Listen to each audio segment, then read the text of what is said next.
प्यारे बच्चों, जय हिंद। हमारा आज का कार्यपत्रक है पहला और कक्षा 10वीं में हिंदी विषय में हम आज एक अपठित गद्यांश पढ़ेंगे। आपको कार्यपत्रक में एक गद्यांश दिया गया है, उसे ध्यान से पढ़िए और उसके नीचे दिए गए प्रश्नों के हमने उत्तर देने हैं। किसी भी गद्यांश को अच्छी तरह से समझने के लिए हमें उसे उचित उतार चढ़ाव के साथ पढ़ना ज़रूरी होता है। बच्चों, हम हिंदी विषय में जब पढ़ते हैं तो कई प्रकार के विराम चिन्हों को पढ़ते हैं। जहाँ पूर्ण विराम है वहाँ हमें कुछ देर के लिए रुकना होता है। जहाँ अल्प विराम यानी जिसे आप कॉमा कहते हैं वहाँ केवल थोड़ी देर के लिए रुकना होता है। इसी प्रकार बहुत से हमारे पास विराम चिन्ह होते हैं, उनसे आप परिचित हैं, तो हमें उन्हीं के अनुसार पढ़ना है। और यदि आप उन्हीं के साथ उचित लय ताल के साथ गति के साथ पढ़ेंगे, विराम चिन्हों का ध्यान रखेंगे, तो पहली बार में ही आपको गद्यांश समझ में आ जाएगा। तो हम गद्यांश को पढ़ते हैं।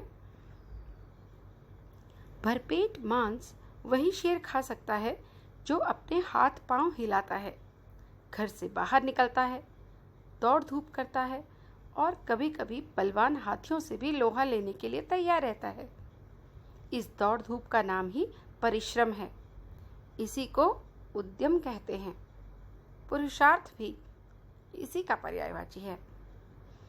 परिश्रम के साथ साथ ईमानदारी का होना भी आवश्यक है। सदा सोच समझकर उचित स्थान पर परिश्रम करना चाहिए, तभी वह परिश्रम सफल हो सकता है, वरना उसका परिणाम निष्फल हो जाएगा। जीवन में परिश्रम से ही सफलता मिलती है, मन में केवल इच्छा कर लेने से नहीं। मेहनत बड़े पुरुष या व्यक्ति बनने की निशानी है। इसीलिए विद्यार्थियों, यदि तुम भी जीवन में कुछ करतब कर दिखाना चाहते हो तो परिश्रम रूपी लाठी का सहारा जरूर लो। तो बच्चों, ये था हमारा अपठित गद्यांश। और जैसे कि गद्यांश को हमने पढ़ा तो हमें पता चला कि यहाँ पर उन्होंने एक शेर का उदाहरण देते हुए ये कहा है कि परिश्रम कितना ज़रूरी है ज़िंदगी में। परिश्रम के लिए दौड़ धूप करनी पड़ती है। किसी भी मुश्किल को अपने सामने आने पर उसे डरना नहीं चाहिए, उसके लिए लोहा लेना चाहिए, दौड़ धूप करनी चाहिए।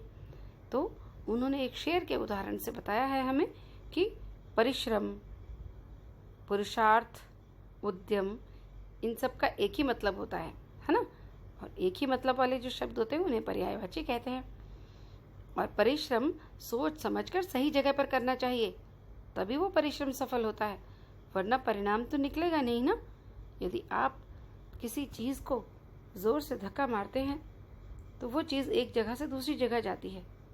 एक बॉल को आप धक्का मारते हैं तो दूसरी जगह जाती है, लेकिन अगर आप दीवार को खड़े खड़े धक्का मारेंगे तो कहीं नहीं जाएगी ना। इसका मतलब परिश्रम हमेशा सही जगह लगाना चाहिए। जीवन में परिश्रम से ही सफलता मिलती है। सिर्फ मन में इच्छा कर लो कि भाई परिश्रम कर लेंगे, हो जाएगा काम, तब काम नहीं होता। परिश्रम तो करनी पड़ती है और उसी से जीवन में महान बन सकते हैं। अब बच्चों, इसके नीचे आपको 5 प्रश्न दिए गए हैं। आपको उन प्रश्नों के उत्तर लिखने हैं।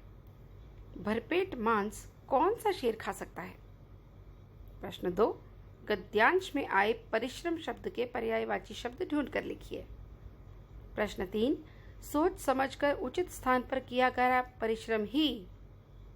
अब अपने रिक्त स्थान को भरना है, यानी उस वाक्य को थोड़ा सा बदलना है आपने। सोच समझकर उचित स्थान पर किया गया परिश्रम ही सफल होता है। प्रश्न 4, निष्फल शब्द का विलोम शब्द लिखिए। विलोम यानी विपरीत, उल्टा। प्रश्न 5, जीवन में कुछ कर्तव्य कर दिखाने के लिए किसका सहारा चाहिए? तो बच्चों, जल्दी से इस काम को कर लीजिए। हिंदी की एक कॉपी बनाइए, कार्यपत्रक नंबर 1 लिखिए, विषय हिंदी लिखिए, अपना नाम, कक्षा और रोल नंबर लिखिए और फटाफट इस कार्यपत्रक के सभी प्रश्न उत्तर करके मुझे मेरे व्हाट्सएप ग्रुप पर भेज दीजिए। धन्यवाद।